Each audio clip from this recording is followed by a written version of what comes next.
Hello guys, welcome to English for WBCS classes. আমরা WBCS new syllabus 2025 অনুযায়ী এথিক্সের master class start করে দিয়েছি। এসের মাস্টার ক্লাসও চলছে। এবার আমরা যেটা স্টার্ট করতে চলেছি শুরু হচ্ছে সেটা হচ্ছে WBCS প্রিলিমস 2025 অনুযায়ী প্রিলিমসে পেপার 2 থাকবে, যেখানে CSAT প্যাসেজ থাকবে, অর্থাৎ আনসিন প্যাসেজ থাকবে। সেই প্যাসেজের উপরে 60 মার্কস অ্যালোটেড থাকবে। 200 মার্কসের টোটাল ফুল মার্কস একটা CSAT পেপার, তার মধ্যে 60 মার্কসের প্যাসেজ থাকবে, ঠিক আছে। আর এই 200-র মধ্যে যারা 66 পাবে তারা এই CSAT পেপারটা ক্লিয়ার করবে, অর্থাৎ প্রিলিমসের সেকেন্ড পেপার, ঠিক আছে। তাহলে বুঝতে পারছো যে 60 মার্কসের এই কম্প্রিহেনশন প্যাসেজ আর পাস মার্ক মাত্র 66। তার মানে এই প্যাসেজটা তোমাদের জন্য, আনসিন প্যাসেজ কম্প্রিহেনশন, এটা তোমাদের জন্য কতটা ইম্পর্ট্যান্ট। কিন্তু এটা তো এমনি এমনি হয়ে যাবে না, তাই না? এটার উপরে যথেষ্ট এফোর্ট লাগাতে হবে এবং দিন সময় কিন্তু চলে যাবে বন্ধু, ঠিক আছে। আজকে ভাবছো যে নোটিফিকেশান আসছে না, যখন নোটিফিকেশান এসে যাবে তখন আর টাইম পাবে না, তাড়াহুড়ো লেগে যাবে, তাই না? যার জন্য এখন থেকেই স্টার্ট করা ভালো। তো যাই হোক, আগে একটু বলে নিই, সেটা হচ্ছে যে CSAT পেপার এখনও তো PSC আমাদের কোনো, দেখো তার সাইটে কোনো ডেমো বা স্যাম্পেল কোয়েশ্চেন পেপার আপলোড করেনি, যার জন্য আমার মনে হয় যে 10টা প্যাসেজ থাকবে, বুঝতে পেরেছো? 10টা প্যাসেজ, প্রত্যেকটা প্যাসেজে 3টে করে MCQs থাকবে, মানে প্রথমে আনসিন প্যাসেজ দিয়ে দেবে এবং তার 3টে করে MCQs থাকবে এবং প্রত্যেকটা MCQs 2 মার্কসের হবে। তাহলে একটা প্যাসেজে 6 মার্কস থাকবে, 10টা প্যাসেজে 60 মার্কস থাকবে। বোঝা গেল? আমার যতদূর মনে হচ্ছে এরকম হবে, এর থেকে একটু ডিফারেন্ট হলেও হতে পারে, ঠিক আছে। তো এই যে প্যাসেজগুলো কীরকম হবে, দেখো প্যাসেজগুলো কিন্তু CSAT-এর প্যাসেজগুলো অ্যানালিটিক্যাল টাইপের হবে, ঠিক আছে। ডাইরেক্ট কোয়েশ্চেন হবে না, অর্থাৎ যে খুব ভালো ইংলিশ রিডিং পড়ে বুঝতে পারে, যার বিভিন্ন টাইপস নলেজ আছে, সে পারবে। সাবজেক্ট প্রেডিকেট একটা খুব বড় রোল প্লে করবে, ঠিক আছে। কেন না, প্রেডিকেটের টোন অ্যান্ড মুড, এই দুটোর ওপরে কোয়েশ্চেন জিজ্ঞাসা করা হবে যে তুমি প্রেডিকেটকে কতটা ভালো করে বোঝো এবং তার টোন এবং মুডকে তুমি কতটা ভালো করে বোঝো। তাহলে বোঝা গেল এই CSAT পেপারে 60 মার্কসের যে কম্প্রিহেনশন প্যাসেজ, সেটা যে কোনো অ্যাসপিরেন্টের জন্য কতটা ইম্পর্টেন্ট, ইভেন যারা 2024 পর্যন্ত এক্সাম দিচ্ছে, ঠিক আছে, তাদের কাছেও ইম্পর্টেন্ট, কারণ তারা এই ধরনের প্যাসেজের আগে হয়তো প্র্যাকটিস করেনি, ঠিক আছে। বোঝা গেল? অল ক্লিয়ার এই পর্যন্ত? তা দেখো, যারা ইংলিশে একদম, যারা বিগিনার, যারা জিরো লেভেলে দাঁড়িয়ে আছে, তারা কি করবে? তাদের তো অনেক কিছু ডেভেলপ করতে হবে, সাবজেক্ট প্রেডিকেট ডেভেলপ করতে হবে, এর ওপর অনেক কনসেপ্ট আছে ভাই, ঠিক আছে, অনেক ধরনের সেন্টেন্স আছে, সেগুলো ডেভেলপ করতে হবে। কিভাবে তোমার ভেতরে অ্যানালিটিক্যাল স্কিল তৈরি করা যায় সেগুলো ইংলিশে শিখতে হবে। তো তুমি যদি জিরো লেভেলে দাঁড়িয়ে থাকো, তাহলে তোমাদের জন্য কিন্তু আমাদের একটা কোর্স চলছে অলরেডি, সেটা হচ্ছে special English foundation online course, ঠিক আছে। এবং আমরা বলে দিচ্ছি, এই কোর্স করলে তোমাকে বই পড়তে হবে না, আর এই কোর্সের মধ্যে তুমি সব থেকে যেটা স্পেশাল এই কোর্সের মধ্যে, সেটা তোমাকে খাতা চেক করে দেওয়া হবে, যেটা তুমি অনলাইন কোনো কোর্সে পাবে না।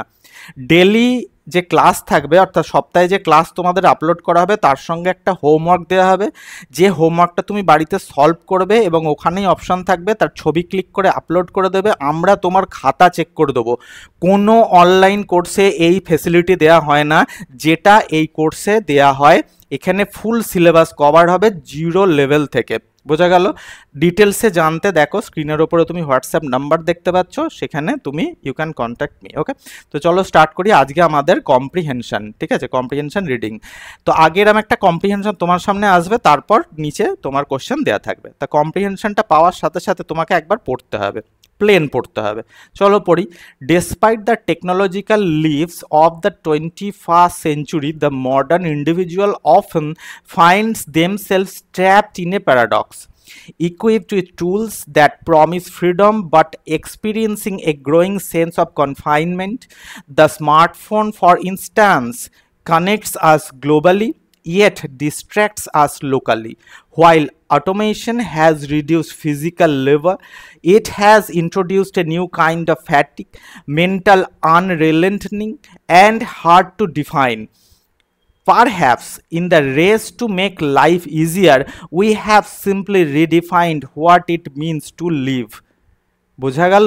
এই কোয়ালিটির প্যাসেজ থাকবে। তাও এটা আমি একদম ইজি, মানে বিগিনারদের জন্য আমরা যে কোয়েশ্চেন পেপার করাই, মানে বিগিনারদের প্র্যাকটিস করাই, সেই বিগিনিং লেভেলের এটা, মানে এটাকে আমরা সিম্পল বলি, ঠিক আছে। এর থেকে তুমি আর একটুখানি স্ট্যান্ডার্ড মোটামুটি কম্প্রিহেনশন আসবে, তুমি ধরে নিতে পারো।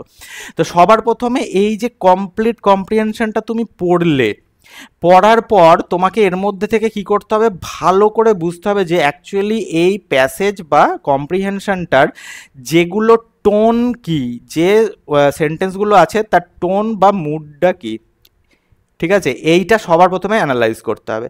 তো সবার প্রথমে দেখো, যখনই তুমি এরকম একটা কম্প্রিহেনশন পাবে, আগে ফার্স্ট তোমার কাজ কি, তুমি নেগেটিভ সেন্সগুলো খুঁজে বার করো। যেমন দেখো সেকেন্ড সেন্টেন্সে ট্র্যাপড ইন এ প্যারাডক্স, ঠিক আছে। আমি একবার তোমাদের বুঝিয়ে দিই, ঠিক আছে, বাংলায় বুঝিয়ে দিই, তাহলে বোধহয় তোমাদের কাছে এটা বেশি ভালো হবে। ওকে, Despite the technological leaps of the 21st century, the modern individual often finds themselves trapped in a paradox. তার মানে যতই হোক না কেন টেকনোলজিক্যাল উন্নতি আমাদের এই 21st শতাব্দীতে, আমাদের যে মডার্ন ইন্ডিভিজুয়াল, অর্থাৎ প্রত্যেকটা মানুষের কথা বলা হচ্ছে, মডার্ন ইন্ডিভিজুয়াল মানে যারা মোটামুটি প্রেজেন্ট টেকনোলজিকে ইউজ করে, ইন্ডিভিজুয়াল মানে এক একজন পার্সনকে বোঝানো হয়। তো আমাদের মডার্ন ইন্ডিভিজুয়ালরা অফেন ফাইন্ডস দেমসেলফ, তাদের নিজেদের এরম জায়গায় পাচ্ছে যে ট্র্যাপড ইন এ প্যারাডক্স, তারা যেন একটা জায়গায় ট্র্যাপড হয়ে গেছে। কিরম জায়গায় ট্র্যাপড হয়ে গেছে না, প্যারাডক্সে, ভুলভুলাইয়ার মধ্যে, ঠিক আছে। তারা বুঝতেই পারছে না যে তারা ট্র্যাপড হয়ে গেছে, কিন্তু তারা ট্র্যাপড হয়ে গেছে যেগুলো মোটামুটি হিউম্যান নেচারের উল্টো দিকে, ঠিক আছে, ভুলভুলাইয়া প্যারাডক্সের মধ্যে তারা কি হয়ে গেছে না, তোমার ট্র্যাপড হয়ে গেছে। ওকে, equipped with tools that promise freedom but experiencing a growing sense of confinement, ঠিক আছে। তা আমাদের এই যে টেকনোলজি, এখনকার দিনের এই যে টেকনোলজি ইকুইপড অর্থাৎ পুরোপুরি সজ্জিত with tools that promise freedom but experiencing a growing sense of confinement, সেই টুলসগুলো আমাদের সামনে প্রমিস করে, টেকনোলজিক্যাল টুলসগুলো আমাদের সামনে প্রমিস করে যে তোমাদের কমপ্লিট ফ্রিডম দেবো, ঠিক আছে। এটিএমে গিয়ে লাইন দিতে হবে না, ব্যাংকে যেতে হবে না, কোনো দূরের জিনিস অনলাইনে পারচেস করার জন্যে অনেক কিছু হ্যাপা পোহাতে হবে না, হাতে মোবাইল দিয়েই সব হয়ে যাবে। এই ফ্রিডম তো আমাদের দিয়ে দেয়, যেখানে সেখানে গেলাম, কন্ট্যাক্ট করলাম, মেসেজ পাঠিয়ে দিলাম, ফাইল অ্যাক্সেস করলাম, ফ্রিডম দিয়ে দিচ্ছে। But experiencing a growing sense of confinement, কিন্তু আবার আমাদের মধ্যে এরকম একটা সেন্স গ্রো করাচ্ছে যেন আমরা কিসের মধ্যে যেন একটা বন্দী হয়ে গেছি। আমাদের সেন্সটা হচ্ছে যেন আমরা বন্দি দশার মধ্যে আছি কখনো কখনো। দ্য স্মার্টফোন ফর ইনস্ট্যান্স, এই দেখো এই যে ছোট্ট ছোট্ট তোমার ফ্রেজগুলো, এটাকে ফ্রেজ বলা হয়। কি ফ্রেজ বলা হয় যদি জেনে থাকো কমেন্টে লিখতে পারো। তো the smartphone for instance connects us globally yet distracts us locally, আমাদের কানেক্টস করাচ্ছে আউটার ওয়ার্ল্ডে, গ্লোবালি, সারা পৃথিবীর যেখানে খুশি সেখানে কানেক্ট করাচ্ছে, ইয়েট তবুও ডিস্ট্র্যাক্ট আস লোকালি, কিন্তু আমাদের লোকাল পরিবেশ অর্থাৎ আমার আশেপাশের সারাউন্ডিংস থেকে আমাকে ডিস্ট্র্যাক্ট করে দিচ্ছে, অমনোযোগী করে দিচ্ছে। Clear? While automation had reduce physical labour, automation সব তো অটোমেটিক হয়ে গেছে, আমাদের লেবার অর্থাৎ কি আমাদের শ্রমশক্তি, সেটার যে স্ট্রেস সেটাকে কমিয়ে দিচ্ছে। It has introduced a new kind of fatigue, কিন্তু এটা ইন্ট্রোডিউসও করেছে তার সাথে সাথে কি না, ফ্যাটিক, একটা ক্লান্তি, নতুন ধরনের ক্লান্তি, mental unrelenting and hard to define, যেটা অর্থাৎ কি ফ্যাটিকটা কি না, মেন্টাল মানসিক, আনরিলেন্টিং যা কখনো শেষ হওয়ার নয়, ঘুমোলেও যেন সেই ফ্যাটিক ভাবটা কাটে না, অ্যান্ড হার্ড টু ডিফাইন, আর যেটার কোনো সংজ্ঞা দেয়া কঠিন। Perhaps in the race to make life easier, তো যাই হোক আমাদের যে জীবন চালানোর যে দৌড়, সেই দৌড়টাকে অর্থাৎ আমাদের জীবনকে সহজ করার রেসে we have simply redefined what it means to live, আমরা আবার নতুন করে সংজ্ঞা দিয়েছি বাঁচার জন্য যেগুলো দরকার সেগুলোর। তো এই হচ্ছে আমাদের প্যাসেজ, দেখেছো প্যাসেজটার মধ্যে তোমাকে কিছু কথা তো বলেছে, কিন্তু তোমাকে যেন একটা সলিউশন দেয়নি, এবং শেষটা, এই যে শেষটা, বিশেষ করে এই যে শেষটা, এই শেষটা খুব ইম্পর্ট্যান্ট একটা পার্ট, কারণ এই শেষটা তোমাকে কখনো ঠিকঠাক কিছু বলবে না, ঠিক আছে, তোমাকে এরকম একটা অন্ধকারে রেখে দেবে এবং তোমার অ্যানালিটিক্যাল স্কিল দেখবে, ঠিক আছে। তাহলে এই প্যাসেজটা তুমি আরও একবার রিডিং পড়ো, তারপরে আমরা কোয়েশ্চেন দেখছি এবং সেগুলো সলভ করছি। ওকে, তাহলে বোঝা গেল। চলো এবার আমরা এমসিকিউজটা দেখি। দেখো এমসিকিউজ কি দিচ্ছে, ধরো এটাতে 2 মার্কস আছে, ঠিক আছে। First question, which of the following best captures the central idea of the passage. First তোমাকে জিজ্ঞাসা করবে সেন্ট্রাল আইডিয়া, তাহলে তোমার যদি ইংলিশের নলেজ না থাকে তুমি সেন্ট্রাল আইডিয়া মানে তুমি কি বুঝবে? What is the central idea? Central idea কি? What is the meaning of central idea? Central আইডিয়ার মানে কি? How to find central idea? Central idea কি করে ফাইন্ড, কি করে খুঁজে বার করতে হয়, তাই না? এটাও তো একটা টাস্ক। তুমি কোয়েশ্চেনের এটা যদি রং অ্যান্সার দাও তোমার নেগেটিভ মার্কিং আসবে, তাই না? তোমার নেগেটিভ মার্কিং আসবে। দ্যাট ইজ ওয়াই মানে কোশ্চেনের ডিমান্ডটা পর্যন্ত তোমাকে বুঝতে হবে। তাহলে কোশ্চেনের ডিমান্ড কি না, which of the following best captures the central idea of the passage. এই প্যাসেজ যেটা আমরা পড়লাম তার সেন্ট্রাল আইডিয়া কি? প্রথম অপশন কি বলছে? Technology has simplified life in every possible way. ঠিক আছে, এটা তো বলছে, এটা কিন্তু বলছে। Okay, modern life is increasingly free of physical stress. Okay, এটাও তো বলছে। আচ্ছা, advances in technology have led to unintended psychological, sorry আমি ফিজিওলজিক্যাল পড়ছিলাম, হ্যাঁ সাইকোলজিক্যাল বার্ডেন্স, হ্যাঁ এটাও বলছে। Smartphones are the root cause of modern disconnection. আচ্ছা, এই সব কটাই তো বলছে, তাহলে আমি সেন্ট্রাল থট বা সেন্ট্রাল আইডিয়া আমি কোনটা এখানে ডিফাইন করব? ঠিক আছে, ওয়েট করো, আমরা এটা সলিউশন অবশ্যই বার করব। সেকেন্ড কোয়েশ্চেন দেখে নিই, what is the tone of the author in the passage? এই দেখো টোন, দেখছো এই যে টোন ওয়ার্ডটা ইউজ করে দিয়েছে ওরা already. What is the tone of the author in the passage? যে অথর যেটা লিখছে তার লাইফের কোনো একটা ঘটনাকে দেখে তার টোন কীরকম আছে, তাহলে তুমি যদি সাবজেক্ট অ্যান্ড প্রেডিকেটের যদি টোনগুলো তুমি না জানো, তাই না, যেগুলো এথিক্সে লাগবে, যেগুলো এসে রাইটিংয়ে লাগবে, সেগুলো তুমি যদি না জানো তাহলে তুমি কী করে এটা সলভ করবে? যাই হোক, তবু দেখা যাক।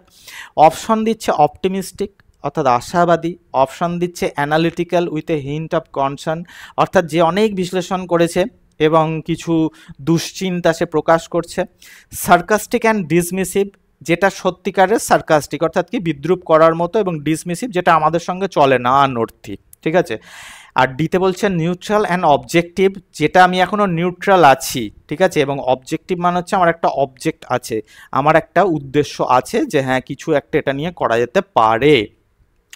সলভ করব, ওয়েট করো। 3 নম্বর কোয়েশ্চেন কি? The phrase trapped in a paradox most likely refers to. The trapped in a paradox এই ফ্রেজটার মানে কি? অপশন দেখো, the ইনঅ্যাবিলিটি to balance work and rest. তাহলে ইনঅ্যাবিলিটি মানে আমরা পারছি না, অসমর্থ হচ্ছি ব্যালেন্স করতে আমাদের ওয়ার্ক অ্যান্ড রেস্টের মধ্যে, অর্থাৎ কাজ এবং রেস্ট এই দুটোর মধ্যে, বিশ্রামের মধ্যে। বিতে বলছে the anomaly between expected and actual outcomes of the technology. সিতে বলছে the excessive use of smartphones in social life. ডিতে বলছে the complex use of modern gadgets. তাহলে এই চারটের মধ্যে কোনটা ট্র্যাপড ইন এ প্যারাডক্সের মধ্যে হবে? এইবার চলো আমরা আস্তে আস্তে সলভ করি। ঠিক আছে, তো প্রথম কোশ্চেন নাম্বার 1টা সলভ করব। তো কোশ্চেন নাম্বার 1-এ বলছে কি না সেন্ট্রাল আইডিয়া। দেখো সেন্ট্রাল আইডিয়া আমাদের বার করতে গেলে সবার প্রথমে তোমাকে এটা বুঝতে হবে, সেটা হচ্ছে যে এই যে আমাদের যে প্যাসেজটা আছে এই প্যাসেজটার মধ্যে আমাদের লাস্ট ফিনিশিং ওরা কি হিন্টস দিয়েছে, এই দেখো দিস ইজ দ্য পয়েন্ট। তাহলে তোমাকে এই পয়েন্টটা খুঁজতে হবে। এই পয়েন্টটা কি বলছে? Perhaps in the race to make life easier we have simply redefined what it means to live. অর্থাৎ কি, এই যে redefined, this is the very word তোমাকে অ্যান্সার দিচ্ছে এই প্রথম কোশ্চেনটার। তাহলে সেন্ট্রাল আইডিয়া কি, যে যেটা আগে ছিল সেটা এখনই আছে, নতুন করে আমরা সেটাকে রিডিফাইন করছি কিসের মাধ্যমে? না টেকনোলজির মাধ্যমে। তার মানে পুরনো কাজ আমরা আবার নতুন করে একটা মেন্টাল ফ্যাটিগের সাথে, একটা অসমাপ্তকর ফ্যাটিগের সাথে, যেটা কখনো ডেফিনিশন দেয়া যায় না সেই রকম কিছু আইডিয়া নিয়ে আমরা আমাদের সেই পুরনো লাইফস্টাইলকে এই টেকনোলজির সাথে নতুন করে ডিফাইন করার চেষ্টা করছি। তাহলে বলো কোনটা হবে? দেখো সাইকোলজিক্যাল বার্ডেন্স। তাহলে শুধু শুধু মাথায় একটা আমরা বার্ডেন নিচ্ছি, তাই না? প্রথমটা তো হবে না, দ্বিতীয়টাও হবে না, তৃতীয়টাও হবে না, তাই না? মেন হচ্ছে এইটা, কারণ এইটার মধ্যে এই তিনটেই ঢুকে আছে, তাই না?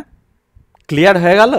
যদি এখানটা বুঝতে না পারো তাহলে প্যাসেজটা আরেকবার দেখো, প্যাসেজটা আরেকবার পড়ো। রিডিফাইন্ড, এই এ দেখো আমি যদি বলি রিপিট করো, তার মানে সেই পুরনো মোনোটোনাস জিনিসটাকে তুমি আবার বলো। আমি যদি বলি স্ট্র্যাটেজি করো, স্ট্র্যাটেজি বানাও, তার মানে তোমার স্ট্র্যাটেজি, পুরনো স্ট্র্যাটেজিটাকে আবার আপডেট করো, তার মানে একই স্ট্র্যাটেজি, কিন্তু বারবার করে সেটাকে নিয়ে ঘ্যান ঘ্যান করা, তার মধ্যে সব কিছু থাকবে, তুমি স্ট্রেস পাবে ওটাকে আপগ্রেড করতে গেলে, তোমার ঘুম আসবে, তোমার বিরক্ত লাগবে, তুমি ভেবে পাবে না, তাই না? তাহলে সি হচ্ছে কারেক্ট অপশন। কি না, advances in technology have led to unintended psychological burden, আমাদের মানসিক বার্ডেন বাড়িয়েছে, ঠিক আছে, যার কোনো দিশা হয় না, যেটাকে আমরা ছাড়তেও পারি না। তাহলে এই তিনটে অপশন এই সি অপশনের মধ্যে অলরেডি মার্জ করা আছে। একজন বিগিনার সে কি করে এটা আন্ডারস্ট্যান্ড করবে, তাই না? তাহলে তোমাকে এগুলো শিখতে হবে।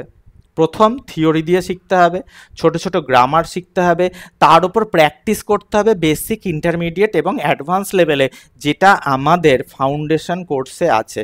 সো চিন্তা করো না, টাইম ওয়েস্ট করো না, জীবনে পয়সা অনেক আসবে ভাই, অনেক যাবে, ঠিক আছে, অনেক আসবে, অনেক যাবে, অনেক খেতে পারবে, কিন্তু একবার যদি এগুলো তুমি শিখে যাও, একবার যদি স্কিলটা তৈরি হয়ে যায়, তখন আর প্র্যাকটিস করতে লাগবে না, এক্সামে শুধু সাকসেসের আনন্দটা তুমি ভোগ করতে পারবে। ওকে, চলো 2 নম্বর কোয়েশ্চেনটাও আমরা সলভ করি। What is the tone of the author in the passage? তাহলে প্রথম কোয়েশ্চেনটা যখনই তুমি সলভ করে নিলে, তখনই তুমি কিন্তু সেকেন্ড কোয়েশ্চেনের অ্যান্সারটাও পেয়ে গেলে। কি না, hints of concern, hints of concern, analytical, প্রচুর অ্যানালিসিস করেছে অথর, এবং একটা কনসার্নিং একটা হিন্ট তিনি খুঁজে পেয়েছেন। কেন তিনি খুঁজে পেয়েছেন? তুমি একটা জিনিস দেখতে পেয়েছো, সে এখানে কি অপটিমিস্টিক, এই সেন্টেন্সটা, এই প্যাসেজটা পড়ে তোমার মনে হচ্ছে সে অপটিমিস্টিক না, রিডিফাইন্ড ইউজ করেছে, যে আমরা যেমনভাবে এতদিন বাঁচছিলাম সেটাকেই রিডিফাইন করছি, আমরা নতুনভাবে কি বাঁচছি, স্মার্টফোন তক্ষুনি, এই দেখো ফর ইনস্ট্যান্স, তক্ষুনি সেই মুহূর্তে আমাদের কানেক্ট করছে গ্লোবালি, কিন্তু একদিকে থেকে তো আমাদের ডিস্ট্র্যাক্ট করে দিচ্ছে, তার মানে একদিক থেকে আমি সরে যাচ্ছি, তাই না? কনফাইনমেন্ট আমাকে ফ্রিডম দিচ্ছে, ফ্রিডমের এক্সপিরিয়েন্স দিচ্ছে, কিন্তু কোথাও না কোথাও আমার ভেতরে একটা সেন্স ক্রিয়েট করছে যেন আমি কনফাইন হয়ে গেছি। ফোন হারিয়ে গেলে প্যানিক করছি, ফোন খুঁজে পাচ্ছি না কোথায় গেল, ফোন হারিয়ে গেলে থানায় দৌড়াচ্ছি, তাই না? ক্লিয়ার, বোঝা গেল? ট্র্যাপড ইন এ প্যারাডক্স, দেখো যেটা মানুষকে মানায় না, ঠিক আছে, আমাদের সুপার ব্রেনে আমরা সেখানে ট্র্যাপড হচ্ছি, ভুল ভুলাইয়ার মধ্যে ফেসে যাচ্ছি, আমরা ফেসে গেছি, সেইটা আমরা ডিসকভার করতে পারছি না। এতগুলো বলেছে ফ্যাটিগ, তাই না, ফিজিক্যাল লেবার কমিয়ে দিচ্ছে ঠিকই, কিন্তু ফ্যাটিগ তৈরি করছে মেন্টাল, যেগুলো অসমাপ্ত হয় না এবং যেগুলো ডিফাইন করা যায় না। তাহলে এতগুলো ওয়ার্ড থেকে কি বোঝা যাচ্ছে যে আমরা কোন দিকে এগোচ্ছি? অপটিমিস্টিক না, আশাবাদী নই। সার্কাস্টিক, শুধু কি সার্কাস্টিক করছি না, আমরা তো তার পার্ট, তাই না? ডিসমিসিভ, আমাদের জন্য কি মোবাইল ফোনটা, টেকনোলজিটা কি তোমার মানে অবসলিট হয়ে গেছে, আনর্দি হয়ে গেছে? না, this is worthy to use, but আমরা এটা ছাড়া বাঁচতে পারবো না। দ্যাট ইজ হোয়াই অ্যানালাইজ করছি যে এটা ছাড়া আমরা বাঁচতে পারবো না, এটা আমাদের জন্য খারাপ, যার জন্য কনসার্নের হিন্টস এর মধ্যে রয়েছে। তার মানে টোন কি, বি হচ্ছে কারেক্ট অপশন। তোমাকে এত কিছু অ্যানালাইসিস করতে হবে, টাইম বেশি পাবে না, এক্সাম হলে টাইম বেশি পাবে না, কতটা স্কিল গ্রো করতে হবে। Okay, and third, the phrase trapped in a paradox most likely refers to, the trapped in a paradox এর একটাই যেটা মানে হয়, বা এই তোমার প্যাসেজের মধ্যে যে মানেটা দেয়া হয়েছে সেটা কি, the anomaly between expected and actual outcomes of the technology. এই দেখো এই যে অ্যানোমালি, ভালো করে দেখো, অ্যানোমালি এই যে ওয়ার্ডটা ইউজ করা হয়েছে না, এই ওয়ার্ডটাকে তুমি ধরো মানে জানো না, অ্যানোমালি তুমি মানে জানো না, তুমি মানে না জেনেও এই ওয়ার্ডটাকে তুমি বুঝতে পারবে, সিনোনিম অ্যান্টোনিমও কাজে লাগবে, আবার তোমার এই ধরনের কোনো কোশ্চেনের সলিউশন বার করতেও কাজে লাগবে। কি করে এটা করবে? প্রেফিক্স সাফিক্স চ্যাপ্টার যখন আমরা তোমাকে পড়াবো আমাদের এই কোর্সটার ভেতরে, তখন তুমি বুঝবে যে এই ধরনের ওয়ার্ডকে কত সহজে মানে না জেনেও মানে বোঝা যায়, ঠিক আছে, যার জন্যে কোর্স জয়েন করাটা কিন্তু খুবই প্রয়োজন। দেখো কি করবে, তাহলে প্রথমটা বাদ দিলাম, the ইনঅ্যাবিলিটি to balance work and rest, না আমরা তো রেস্ট যথেষ্ট নিচ্ছি, যথেষ্ট রেস্ট নিচ্ছি আমরা, শুয়ে শুয়ে ফোন ঘাটছি, ঘুমাচ্ছি এটসেট্রা। ওকে, তাহলে এটা বাদ গেল। The excessive use of smartphone in social life, yes এটা হচ্ছে ঠিকই, কিন্তু এটার মানে ট্র্যাপড ইন এ প্যারাডক্স এটা নয়, তাই না? The complex use of modern gadgets, না কোথায় কমপ্লেক্স ইউজ? তুমি কি ফোন ইউজ করতে গিয়ে তোমাকে কি শিখতে হচ্ছে নাকি ইনস্টিটিউশনে গিয়ে? না, কমপ্লেক্স ইউজ নয়, very easy to use. That is why it is also eliminated, the correct option is B, the anomaly between expected and actual outcomes of concern. তার মানে অ্যানোমালি মানে কন্ট্রাডিকশন, বৈপরীত্য। কি বৈপরীত্য?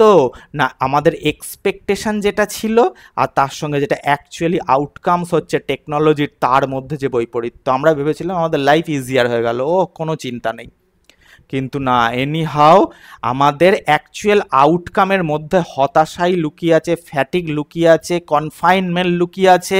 আমরা একই জীবনের সেই একই অধ্যায়গুলোকে এখন টেকনোলজির মাধ্যমে রোল আউট করছি। That is called trapped in paradox. তো দেখো আমি নিচে এর একটা ডিটেল এক্সপ্লেনেশন দিয়ে রেখেছি, কোন কোন পয়েন্টসগুলো, ঠিক আছে? সেন্ট্রাল আইডিয়া কিভাবে আসছি, অথরের টোন কি, এবং আমাদের মিনিং কি, ট্র্যাপড ইন এ প্যারাডক্স, এগুলো সব দেয়া আছে। এই ফাইলটা তুমি ডাউনলোড করে নিতে পারো আমাদের ওয়েবসাইট থেকে, ওয়েবসাইটের লিঙ্ক তুমি আমাদের এই ভিডিও ডেসক্রিপশানে পেয়ে যাবে। তো এই ছিল আজকে আমাদের ভিডিও। এছাড়াও যারা ইন্টারেস্টেড আছো, যারা টাইম ওয়েস্ট করতে চাও না, আর যাদের অ্যাকচুয়ালি শেখার ইন্টেনশন আছে, দেখো শেখার ইন্টেনশনটা ইম্পর্ট্যান্ট, তো তারা আমাদের সঙ্গে স্ক্রিনের ওপরে কি না হোয়াটসঅ্যাপ নাম্বারে কন্ট্যাক্ট করতে পারো, এই কোর্সটায় ইমিডিয়েটলি এনরোল করে নাও। দেখা হচ্ছে নেক্সট ভিডিওতে নতুন টপিকের সাথে।